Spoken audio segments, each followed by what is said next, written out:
secara saintifik. Quran itu bilang, beruntunglah mereka yang berhasil menyucikan jiwanya. Jadi orang yang suci jiwanya, satu indikatornya, dia tidak rakus terhadap yang dia ingin.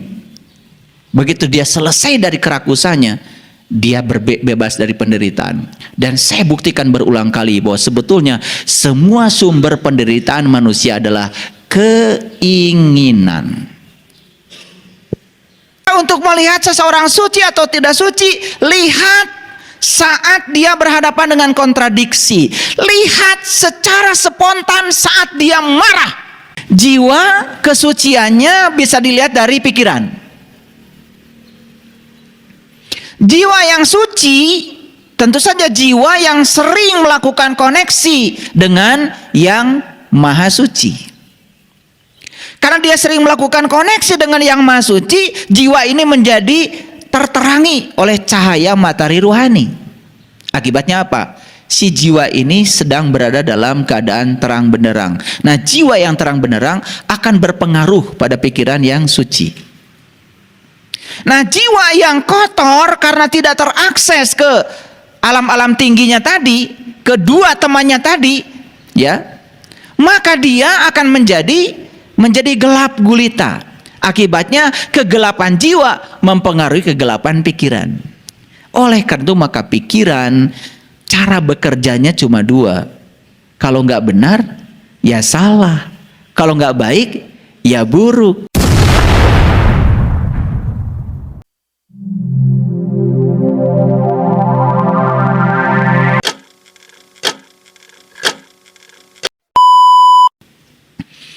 Itulah tujuan kita datang ke semesta ini. Karena Allah menyatakan wal awalu wal akhiru wal dhahiru wal batin. Aku yang awal, aku yang akhir.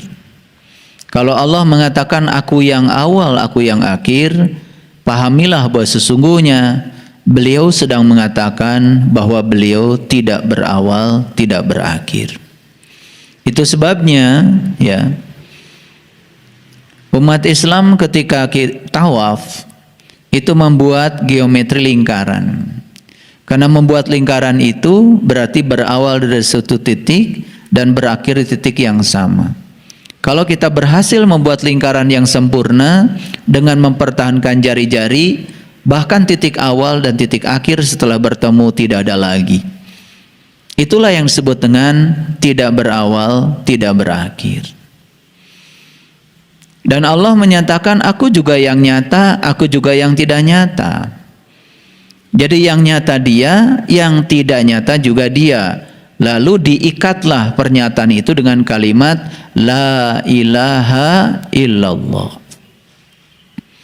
Jadi la ilaha illallah sering diterjemahkan tiada Tuhan selain Allah. Apakah itu betul? Betul.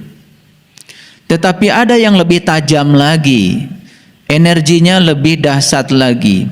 La ilaha illallah, arti yang sebenarnya adalah yang mana yang bukan Allah. Karena yang nyata dia, yang tidak nyata juga dia. Yang mana yang bukan dia? Karena semuanya adalah dia. Karena ketika kalimat la ilaha illallah dibawa ke dalam kehidupan, itu akan menjadi juru selamat kehidupan kita. Saat kita memberi, kalau kita tidak sadar dengan kalimat itu, maka kita merasa seakan-akan kita telah berjasa melakukan sebuah pemberian. Lalu kalau kita memberi, berarti ada yang diberi.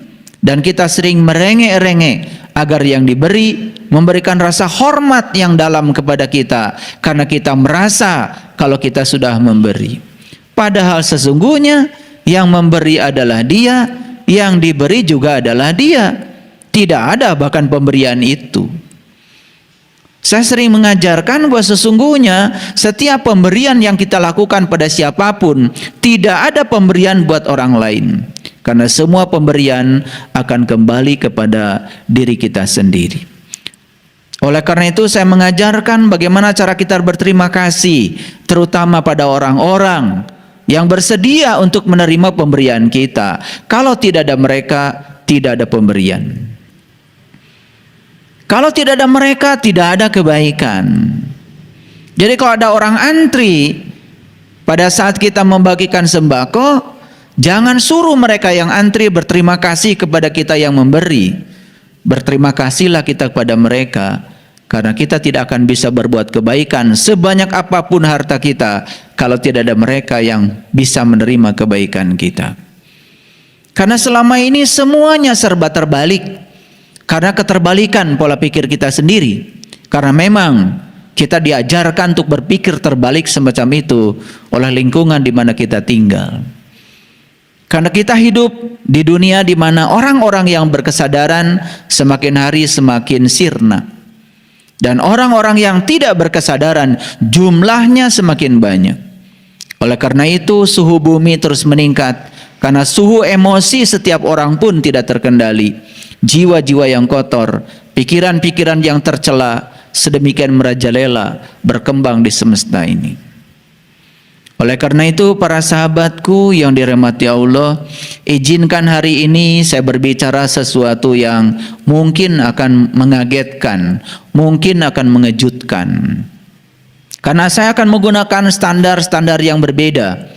Tetapi seperti biasa saya akan menggunakan pendekatan saintifik, saya akan menggunakan pendekatan ilmiah supaya semuanya bisa dibuktikan baik secara dalil, secara nalar, juga disertai dengan bukti-bukti yang nyata yang sesungguhnya kita sendiri sudah mengalaminya.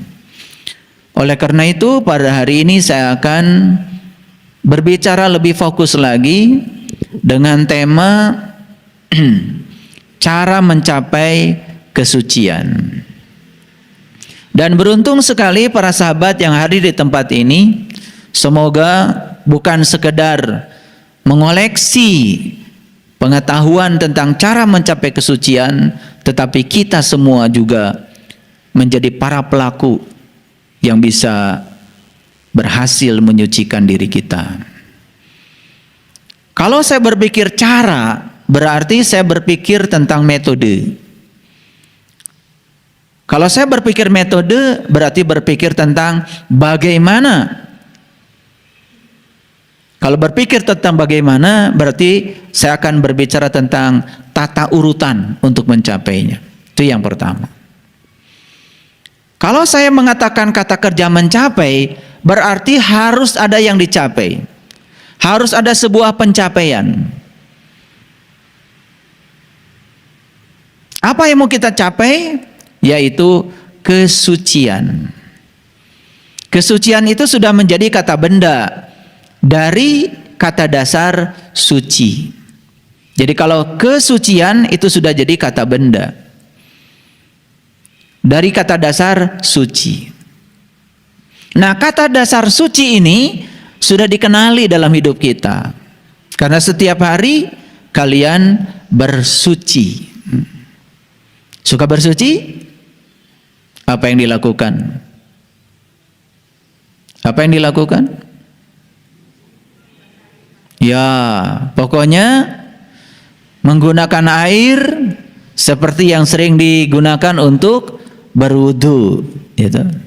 Jadi berwudu itu apa? Nah, jadi wudu itu bahasa Arab. Arti yang sebenarnya bukan bersuci. Wudu itu artinya adalah berpisah. Makanya wudu dulu baru sholat. Siapa yang sukses berpisah dengan yang selain Allah, maka dia akan bisa menyatu dengan Allah. Jadi kita sering gagal menyatu dengan dia karena kita belum sukses berpisah dengan yang selain dia. Akibatnya apa? Akibatnya sholat sebatas ritual saja. Hanya bangga kalau kita sudah sholat. Dan bangga karena kita sudah menggugurkan kewajiban kita. Dan setelah itu kita tidak pernah melakukan refleksi diri apa yang dicapai setelah kita sholat. Padahal di Quran jelas sekali, aqimis sholah, inna sholat tanha anil fahsa wal munkar.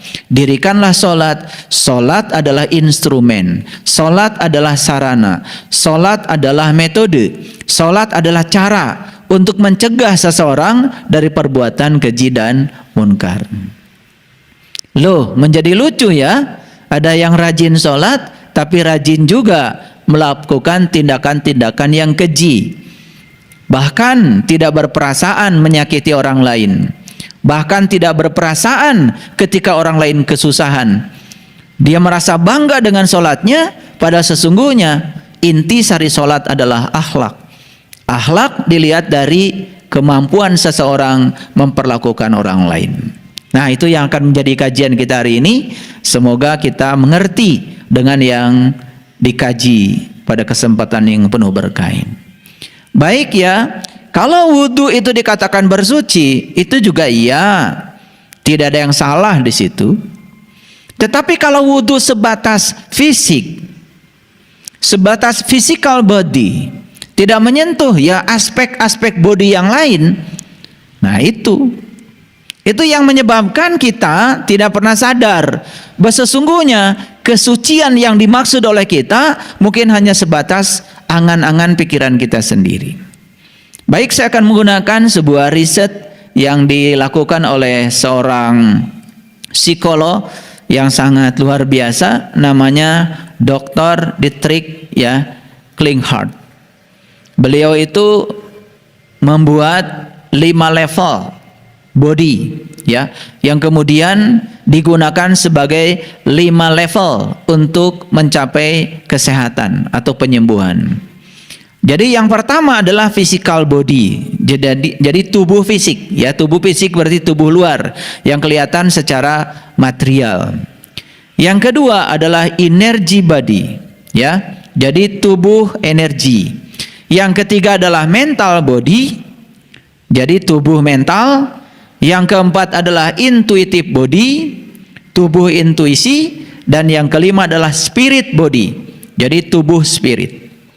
Nah, kalau berdasarkan 5 klasifikasi tubuh yang ada pada diri manusia, berdasarkan versinya Dietrich Klinghardt ini, berarti sesungguhnya kalaupun kita sudah sukses menyucikan tubuh kita, berarti baru 1/5 dari proses penyucian diri. Jangan jangan buru-buru mengklaim kalau diri kita sudah suci. Karena kalau suci itu baru di aspek body, ya di aspek luar, di aspek tubuh, sebetulnya kita baru 1/5 proses penyucian. Bahkan sebetulnya kalau mau jujur ya, tubuh ini setelah diwudukan dengan air seperti yang sering kita lakukan secara syar'i, tetapi tidak melibatkan aspek hakikat, tidak melibatkan aspek makrifat, tidak melibatkan aspek torikatnya, apa yang terjadi? Toh sebetulnya di dalam tubuh kita juga masih tersimpan sesuatu yang kotor. Bukankah air kencing pun tertinggal di dalam? Bukankah sebetulnya yang membuat WC kita kotor itu kan tubuh kita? Kita sering teriak-teriak, aduh WC ini bau sekali. Lupa bahwa sebetulnya kata WC, lu sendiri kan yang membuat gue bau, kata WC. Jadi seakan-akan WC itu bau karena WC. Padahal sebetulnya WC itu asalnya suci. WC asalnya bersih, menjadi kotor karena tubuh kita. Jadi sebetulnya tubuh kita ini memang sangat menjijikan ya, kalau dibongkar sampai ke dalam-dalamnya. Jadi sebetulnya orang-orang yang sok suci, merasa sudah suci karena sudah menyucikan tubuhnya, tolong perhatikan, karena tubuh kita ada 5. Kalaupun itu sudah sukses disucikan, itu baru 1/5 dari proses penyucian. Bisa dimengerti ya? Oke, baik. Kalau begitu pertanyaannya, apakah orang-orang suci itu bisa dideteksi dari aspek body, dari aspek body, physical body, dari aspek tubuh fisik? Ya tentu saja menjadi sangat sulit ya. Kan sekarang ini banyak sekali ya yang sok suci kemudian menggunakan seakan-akan bajunya adalah baju suci. Karena semua yang bersifat kelihatan secara material dengan mata lahir, itu semuanya juga bisa termasuk pada kelompok pencitraan. Sulit untuk mengukur itu. Ya. Apakah orang yang pakai baju putih, ya, jubah putih, serba putih itu suci? Kalau menggunakan baju yang serba putih itu suci, berarti cara menyucikan diri gampang. Pergi aja ke pasar baru, bawa uang 150.000, beli baju serba putih, ya, pecinya putih, sorbannya putih, kemudian jubahnya putih, sampai sepatunya, sandalnya putih. Wah, begitu pakai baju yang serba putih, suci, gitu.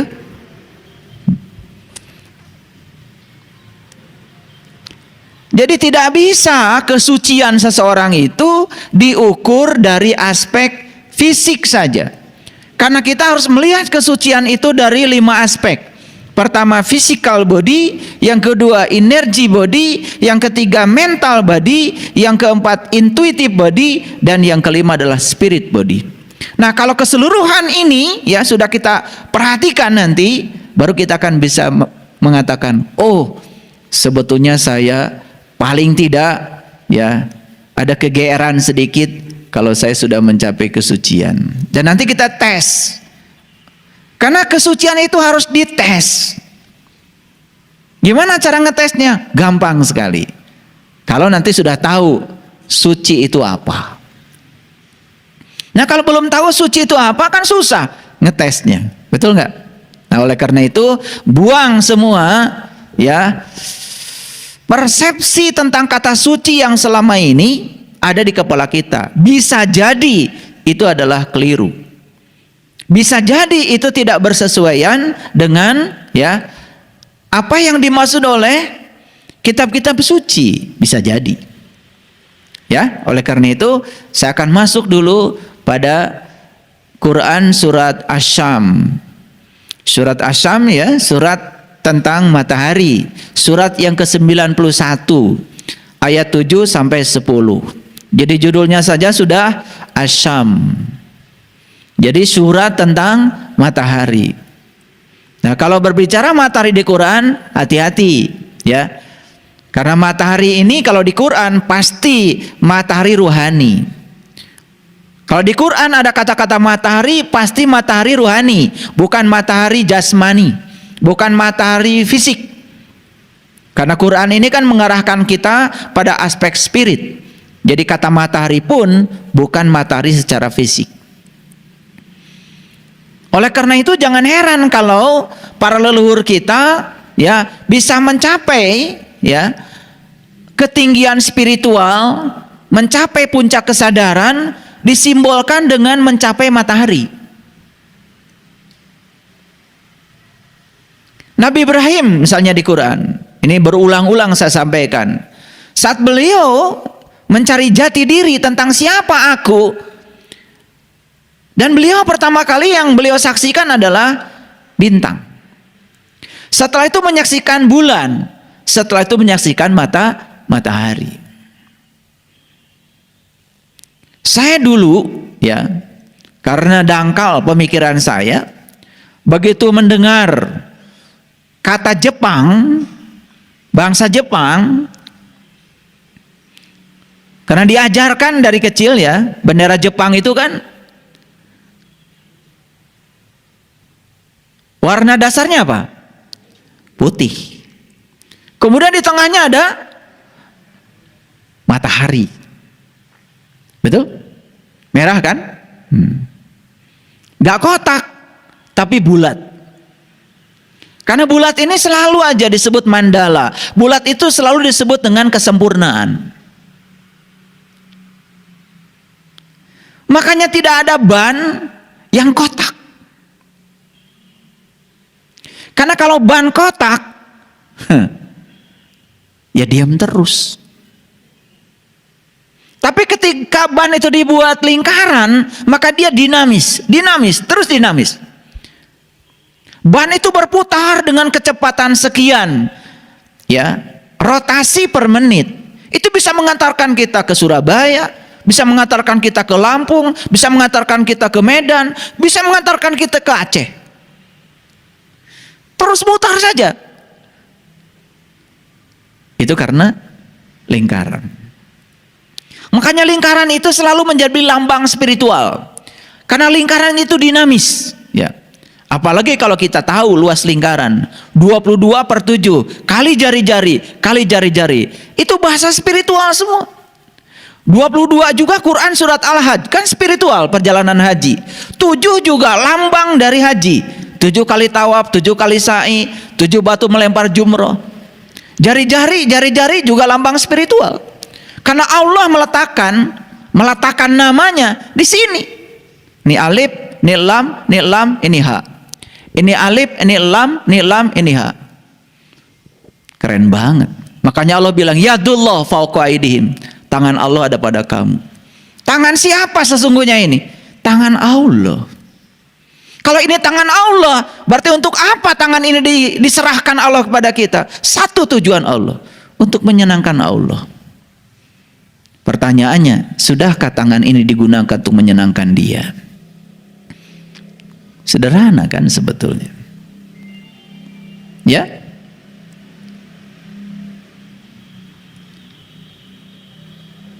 Wah, orang Jepang itu menyembah matahari. Saya dari dulu nggak yakin kalau sekelas mereka yang cerdas, yang tinggi kesadarannya, yang negaranya bersih, yang hidupnya sudah tertib, yang cara makanannya jodoh sehat, masa sebodoh itu menyembah matahari. Ternyata kuil yang ada di Jepang namanya kuil Nara. Saya celidiki itu, dari mana itu kok nama kuilnya Nara? Ternyata Nara itu asli, itu bahasa Nusantara sebetulnya. Karena Jepang pernah menjajah kita. Na itu kan sebetulnya api. Ra itu artinya cahaya. Jadi na itu api, ra cahaya. Dan tidak ada cahaya kalau tidak ada api. Jadi na dan ra harus ada dua-duanya. Nama kuilnya aja Nara. Dan ra itu kan sebetulnya bahasa Nusantara. Bendera, ra. Negara, ra. Tentara, ra. Nusantara, ra. Ternyata ra itu artinya adalah cahaya. Makanya ada daerah namanya Parahyang.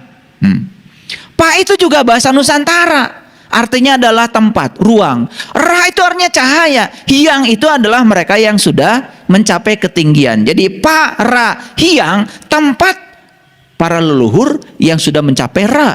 Ra itu cahaya.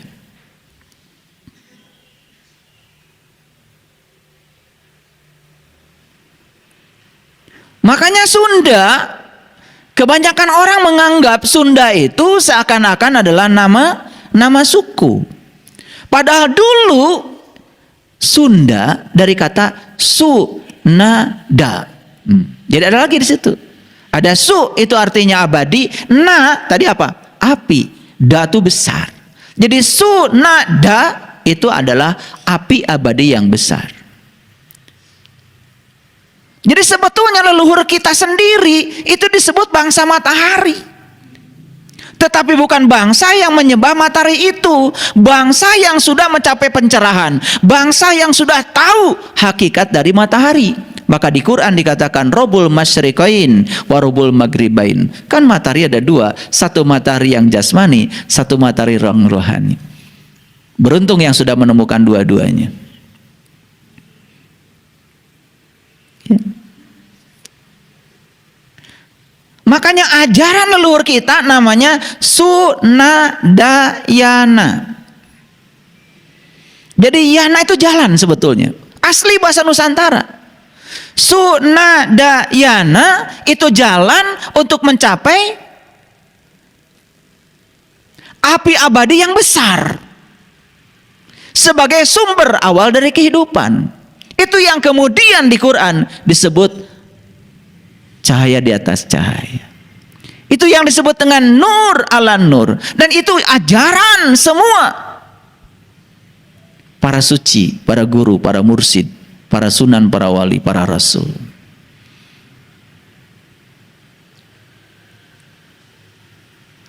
Sunadayana, Sunadayana. Dibacanya agak cepat. Sundayana, Sundayana, Sundayana. Jadi Sundai, Sundai, Sundai. Jadi Sunday.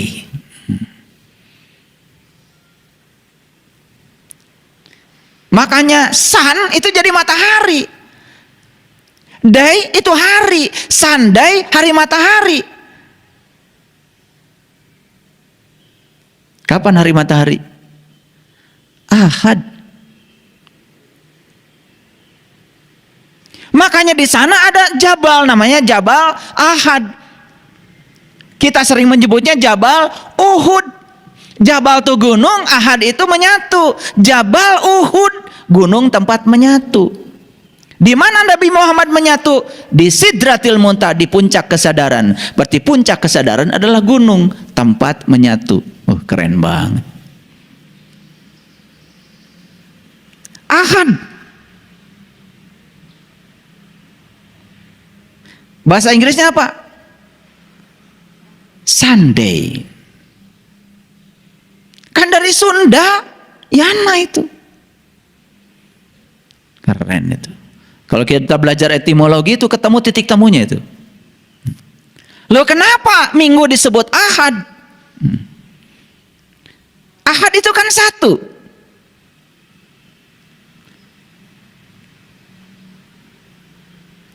Jadi ketika kita menyaksikan matahari ruhani pada diri kita, di situ terjadi Ahad.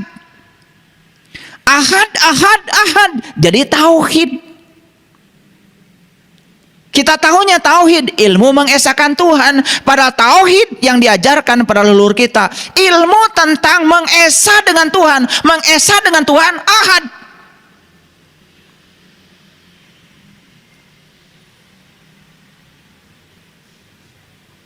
Mengesah dengan Tuhan, ya Jumaah, Jumaah, Jumaah.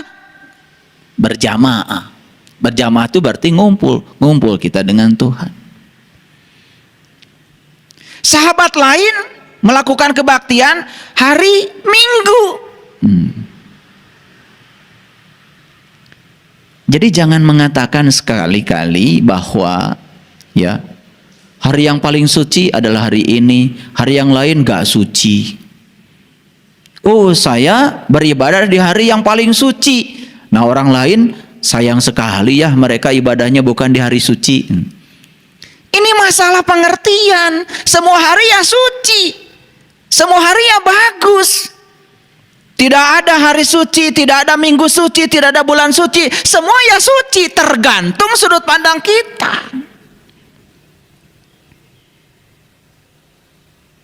Paham?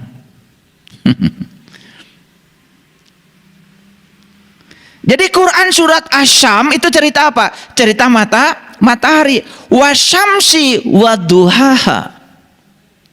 Demi matahari. Loh, demi matahari? Matahari yang mana? Karena di Quran banyak sekali demi yang semacam itu. Demi matahari, demi bulan, demi bintang. Banyak sekali. Saya kasih tahu ya. Semua cuma satu kok.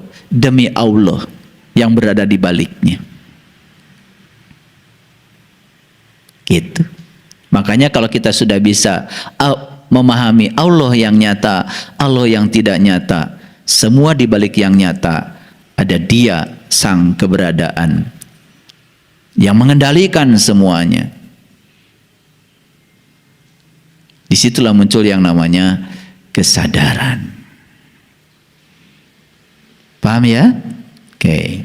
Nah, saya tidak akan membahas Quran surat Asy-Syam. Tetapi saya akan membahas apa kaitannya. Kok di Quran surat Asy-Syam itu ada pernyataan Allah 4 ayat yang sangat keren.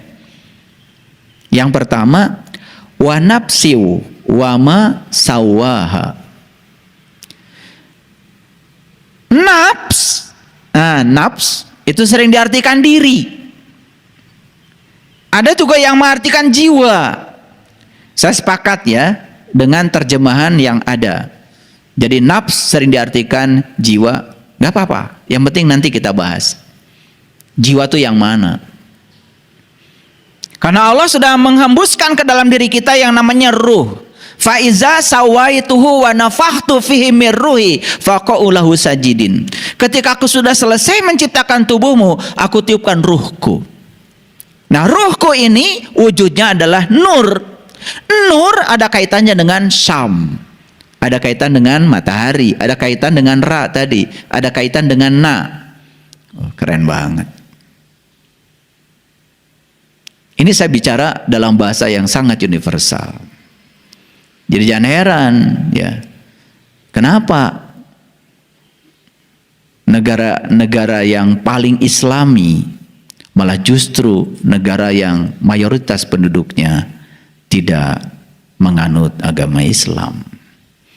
Itu adalah hasil riset dari Profesor Askari.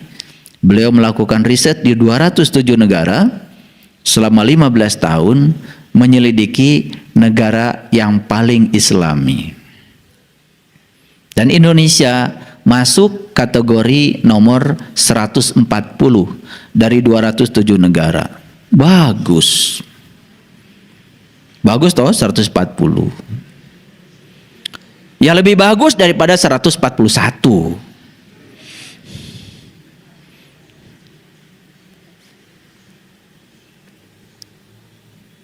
Apa yang diukur? Yang diukur oleh Profesor Askari itu bukan ritual. Yang diukur oleh beliau bukan ritual. Tetapi yang diukur adalah dampak dari ritual. Kejujuran, tanggung jawab, kasih sayang, kepedulian, kesucian, kebersihan, ketenangan, ketentraman. Sampai muncul kategori yang kedua. Ada negara yang paling bahagia di dunia. Tuh. Dan negara yang paling bahagia di dunia, kita sama sekali tidak masuk nominasinya. Dan saya pernah berkunjung ke negara yang paling bahagia di dunia. Jadi saya sudah berkunjung ke Norwegia, negara paling bahagia di dunia. Saya ingin tahu, apa sih sebetulnya kebahagiaan itu? Kok negara itu disebut dengan negara yang paling bahagia di dunia? Gross national happiness-nya paling tinggi. Ini bukan berbicara GNP, bukan gross national product, tapi gross national happiness. Oh, udah luar biasa. Jadi sekarang riset-riset itu sudah maju. Makanya ranking universitas sekarang tidak bisa ya ditentukan oleh kehendak universitasnya. Dilihat dari karya yang bisa diupload di dunia maya, dari jurnal-jurnal terindeks yang diupload oleh para penulisnya, dan itu ada badan-badan khusus dunia yang meranking itu, sehingga ranking universitas sekarang semakin terbuka. Ranking negara pun sekarang menjadi sangat terbuka. Jadi bisa dibaca, semuanya bisa dibaca. Itu luar biasa. Baik, kita lanjut ya. Jadi di ayat ini dikatakan wa nafsi wa ma sawaha. Apa artinya? Demi diri serta penyempurnaannya. Demi diri serta penyempurnaannya. Nah, diri mengacu kepada jiwa. Jiwa adalah bagian dari ruh.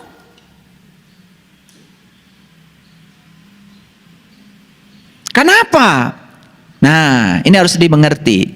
Setiap ditiupkan jiwa ke dalam tubuh, selalu disertai oleh Allah dan Rasul-Nya secara hakikat. Itu kan cinta kasih semesta yang luar biasa. Karena apa? Setiap jiwa ditiupkan ke dalam tubuh untuk dikaryakan di semesta ini dibimbing oleh Allah dan Rasul-Nya. Dalam bahasa agama Islam disebutnya Nur Insan, didampingi oleh Nurullah dan Nur Muhammad. Dan itu nyata dalam diri kita, itu terbaca. Ya, dalam terminologi agama lain tentu saja mereka berbicara dengan sebutan yang berbeda, tapi intisarinya adalah sama. Oleh karena itu, bagi saya orang baik, ya tentu saja siapa saja yang mau mengikuti hati nuraninya. Apapun bagi saya keyakinannya. Gitu. Jadi kembali lagi ke sini, demi jiwa serta penyempurnaannya. Kemudian apa kata Allah? Fa'alhamaha fujuraha wa taqwa. Maka Allah mewariskan kepada setiap jiwa dua. Apa itu? Kefasikan dan ketakwaan. Ini harus dipahami. Salah Allah sendiri kalau begitu. Kalau saya fasik, karena Allah mewariskan kefasikan dan ketakwaan. Nah, ini yang harus dibedah agak dalam sedikit. Nah, jiwa ini kesuciannya bisa dilihat dari pikiran. Ulangi. Jiwa kesuciannya bisa dilihat dari pikiran. Jiwa yang suci tentu saja jiwa yang sering melakukan koneksi dengan yang maha suci.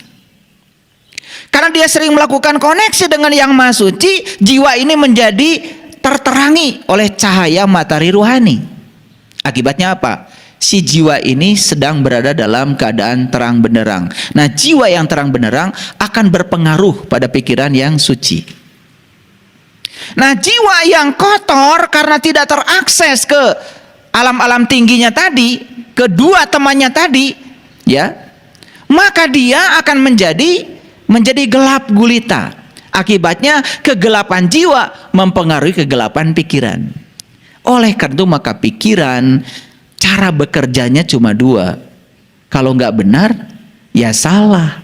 Kalau nggak baik, ya buruk. Makanya dulu ketika kita sekolah, pertama kali dulu sekolah, masih ingat nggak? Ada soal namanya BS. Masih ingat gak? Nah, sekarang udah nggak ada lagi tuh.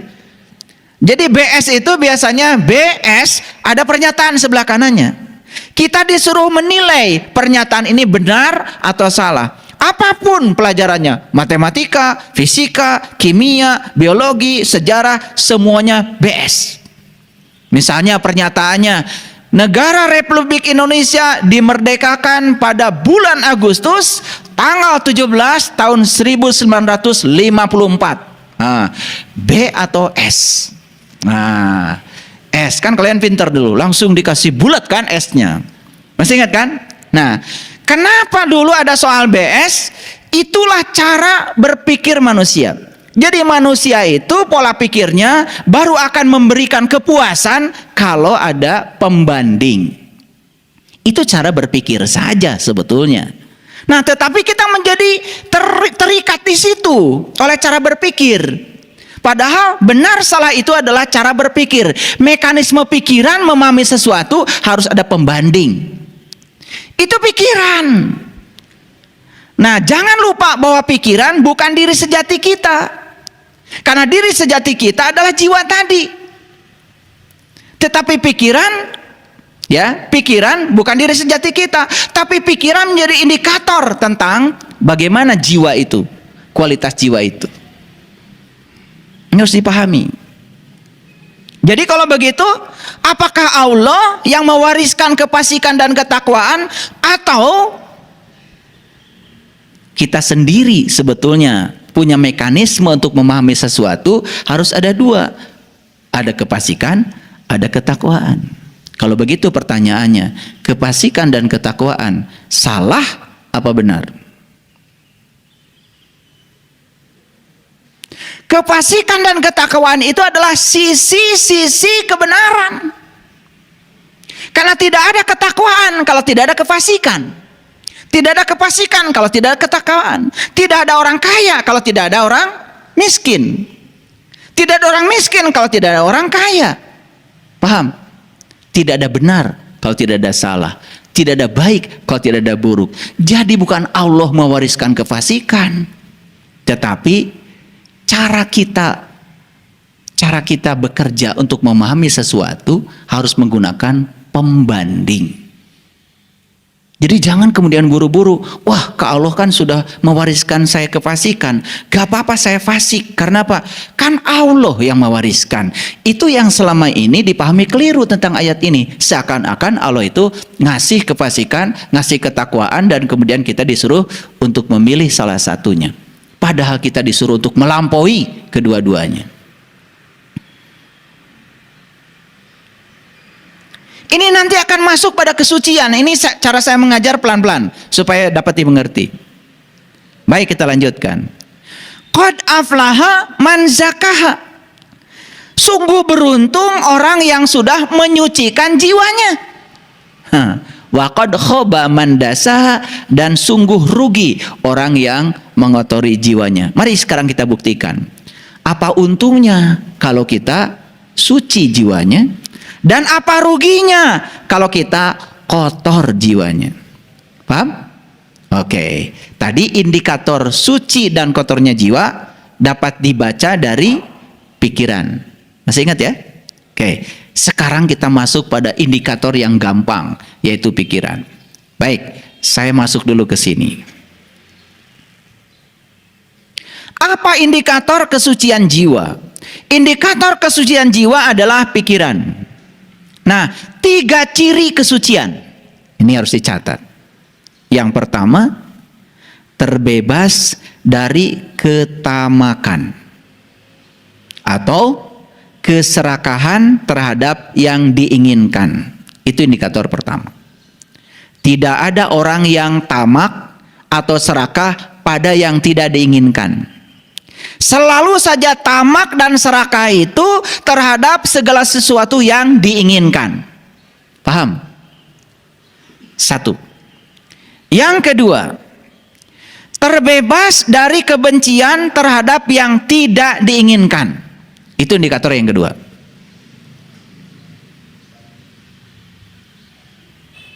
Tidak ada orang yang benci terhadap yang diinginkan. Saya benci sekali. Kenapa? Karena bulan ini kok saya bisa beli mobil. Ada nggak gitu? Nggak ada. Saya benci sekali. Anak saya waktu kemarin tes ke perguruan tinggi diterima di banyak universitas. Ada nggak? Nggak ada. Jadi kalau saya berbicara rakus, tamak pasti terhadap sesuatu yang diinginkan.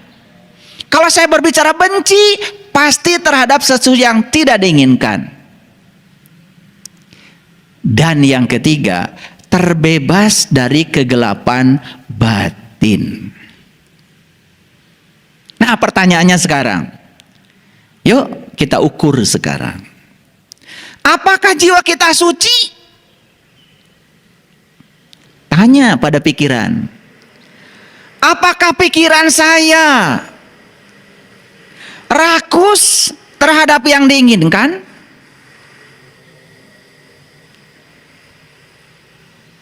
Sudah punya mobil 1 pengen 2, 2 pengen 3, 3 pengen 4, terus aja tidak ada habis-habisnya.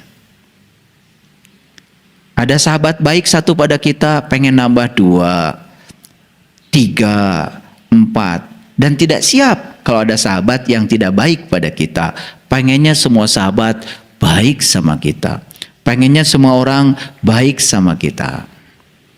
Hari ini jadi lurah, besok camat, lusa bupati, lusa lagi pengen gubernur. Nah, jika perlu di setiap jabatan itu jabatannya selama-lamanya.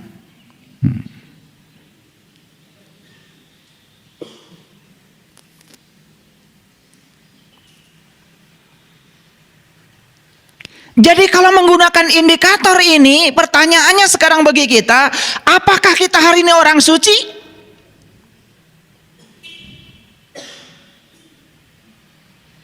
Jawab dong. Diam semuanya.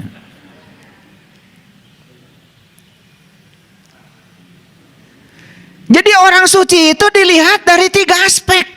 Yang pertama, pikirannya sudah tidak lagi rakus dan tamak terhadap segala hal yang diinginkan. Yang kedua, pikirannya sudah selesai dari kebencian terhadap segala hal yang tidak diinginkan. Dan yang ketiga, batinnya sudah tidak berada dalam kegelapan. Karena apa? Saya bilang tadi, batin yang gelap akan berpengaruh pada pikiran. Jadi kalau menurut 3 indikasi ini, pertanyaannya sekarang, apakah saya orang suci atau tidak? Rek iraha. Jadi sekarang saya balik lagi ke ayat ini. Kita buktikan sekarang, apakah betul bahwa orang yang suci itu jiwanya beruntung? Apakah betul bahwa orang yang kotor jiwanya itu rugi? Sekarang kita buktikan. Kita sudah punya mobil 1.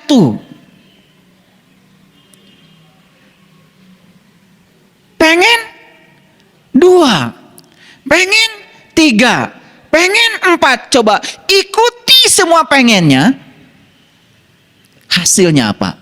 Banyak mobil, bukan? Setelah itu mobil banyak berderet, berikutnya apa? Bingung makainya, bukan? Setelah berderet-deret itu mobil, bingung bayar pajaknya, bukan? Itu mobil semua kehujanan, unggal poe pagawean ngan nyuci mobil. Betul gak? Apa untungnya? Ujungnya apa? Ujungnya ketika dia sudah punya segalanya, yang paling berbahaya adalah dia takut kehilangan semua yang sudah dia punya. Jadi Quran itu keren secara saintifik. Quran itu bilang, beruntunglah mereka yang berhasil menyucikan jiwanya. Jadi orang yang suci jiwanya, satu indikatornya, dia tidak rakus terhadap yang dia ingin. Begitu dia selesai dari kerakusannya, dia bebas dari penderitaan. Dan saya buktikan berulang kali bahwa sebetulnya semua sumber penderitaan manusia adalah keinginan. Karena kita ini sering tidak adil, sering mengukur orang lain dengan ukuran kita. Mulai sekarang cobalah setiap orang ukur dengan ukurannya masing-masing. Anak SD 6 tahun belajar berhitung, 4 tambah 4 liur. Dia ambil tangan jari 4, dia ambil jari 4. Orang tuanya bilang, ayo 4 tambah 4, 1, 2, 3, 4, 5, 6, 7, 8. Lila atuh. Tong dihitung nu ieu mah, lanjutkeun. Tuh orang tua. Karena dia ukur anak dengan ukuran dia. Dia bisa begitu, anak gak bisa. Kalau ini 4, maneh nyaho, ya 4. Budak mah acan nyaho. Makanya anak kecil akan berhitung dari sini. 1, 2, 3, 4. Lila teuing atuh Jang. Lila teuing, ieu mah geus tong dihitung. Geus 4 sabaraha? Langsung 5. Kacau pikirannya. Karena anak ini belum mengerti kalau itu 4. Ngerti nggak? Itulah yang membuat kalian konflik setiap hari. Karena apa? Kalian ukur setiap manusia dengan ukuranmu. Harusnya ukur setiap orang dengan ukuran dia. Ikan ukur dari kemampuannya berenang. Jangan ngukur ikan dari kemampuan memanjat pohon. Idiot tah lauk. Monyet yang diukur dari kemampuan berenang. Monyet mah resepna teh luluncatan. Mau ditangojai, idiot monyet. Nah, kita sering semua orang ingin sesuai dengan ukuran kita. Bukankah sumber penderitaan kita itu adalah salah ukur? Suami istri tiap hari berantem. Apa masalahnya? Karena suami mengukur istri dengan ukuran dia. Tidak diukur istri dengan ukuran istri. Istri ngukur suami dengan ukuran dia. Tidak diukur suami dengan ukuran suami. Apa yang terjadi? Ingin semua orang diukur dengan ukuran saya. Sarua we. Ngukur jalan pakai stopwatch. Bawa stopwatch. Nuju naon ibu? Nuju ngukur panjang jalan pakai stopwatch.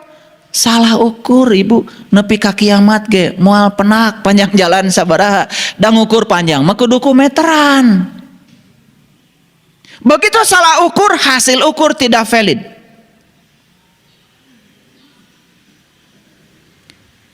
Jadi sebetulnya siapa orang suci itu? Lihat saya semuanya. Ternyata kita sudah bisa membuktikan sekarang, semakin kita membiarkan keinginan merajalela di pikiran kita dan semakin kita mengikutinya, semakin banyak penderitaan yang akan terjadi. Saya berulang kali mengatakan, Anda sakit hati bukan karena orang, tapi Anda sakit hati karena Anda berharap orang seperti yang Anda mau. Anda ukur orang dengan ukuran Anda, nyari hati wae. Ini pengumuman dari saya sekarang. Yang masih suka sakit hati ini kotor jiwanya.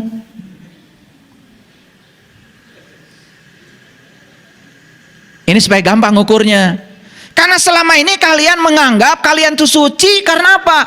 Berapa rakaat sholatnya, berapa rakaat tahajudnya, berapa juz kalian baca Quran, itu yang kalian pakai.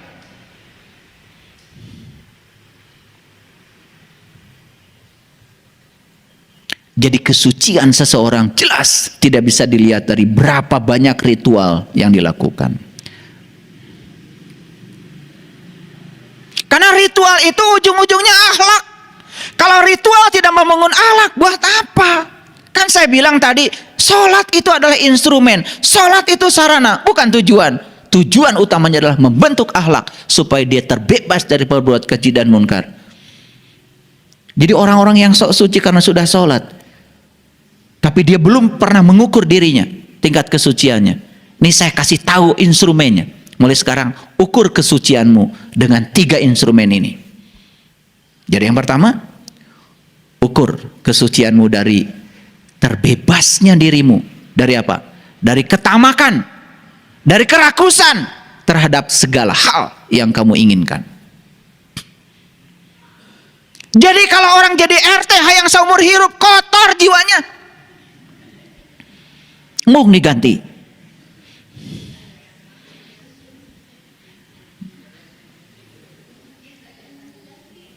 Ini contoh serius banget. Ya nggak ada yang mau. Akibatnya seumur hidup. Ini contoh. Pokoknya apapun yang bersangkut paut dengan kemelekatan kita kepada yang kita inginkan secara terus-menerus dan tidak siap untuk menerima yang sebaliknya, itu tanda bahwa jiwa kita kotor. Gampang nggak ngukur sekarang kesucian dengan kekotoran? Gampang? Gampang sekali. Saya tadi pagi marah. Kenapa marah? Karena orang kerja di rumah, begitu saya mau pakai baju, ternyata bajunya ternoda. Kotor jiwanya. Saya seringkali menggunakan baju, saat dipakai ternoda. Saya diam-diam ke kamar mandi, saya ambil sikat gigi, saya gosok aja. Setelah itu diam-diam saya ambil setrika, saya setrika. Tidak tahu orang yang kerja di rumah. Saya tidak pernah marah kepada mereka, cuma urusan-urusan yang semacam itu. Saya pahami dia, karena dia itu kerjanya banyak. Saya pahami dia, karena tugasnya dari saya terlalu banyak. Gimana kalau dia itu cerdas? Punten Pak, acuk Bapak teka palire margi abdi teh da dipu orang ku bapana seueur teuing. Tetapi orang kerja di rumah tidak mungkin ngomong begitu. Pahami kalau dia pun punya suara itu dalam dirinya. Saya kalau disajikan sayur kurang garam, saya suruh dia dulu pergi ke warung, baru saya ke dapur ambil garam. Biar dia tidak tahu kalau itu sayur kurang garam, dan biar juga tidak tahu kalau saya ngambil garam untuk menambah itu. Saya jaga perasaannya. Karena Pak, kalau saya ke dapur ngambil garam, nanti dia tersinggung. Aduh, geningan sayur teh kilang garam. Dia akan merasa rasa bersalah. Ciptakan kenyamanan, walaupun itu orang kerja di rumah kita. Beri penghargaan kepada dia. Bikin sayur itu capek. Jangan mentang-mentang kita ini karena majikan yang menggaji mereka, lalu dengan telunjuk kita mengatakan mereka salah. Ini soal kesucian. Sayur kurang, amek. Baju nggak rapi, marah, kotor jiwamu. Saya tidak akan lihat berapa rakaat sholatmu. Saya tidak akan lihat berapa rakaat tahajudmu. Saya juga tidak penting tanya berapa juz kau membaca Quran setiap hari. Agak kencang nih hari ini, saya nggak tahu. Pokoknya saya hari ini pengennya ngegas aja. Ini kayaknya banyak yang kotor hari ini. Kalau saya pengen ngegas terus itu pasti itu ada masalah di sini. Nggak mungkin saya ngomong begini tiba-tiba. Ya, kalau semuanya sudah suci, nggak mungkin saya ngomong ini. Jadi cara untuk melihat seseorang suci atau tidak suci, lihat saat dia berhadapan dengan kontradiksi. Lihat secara spontan saat dia marah.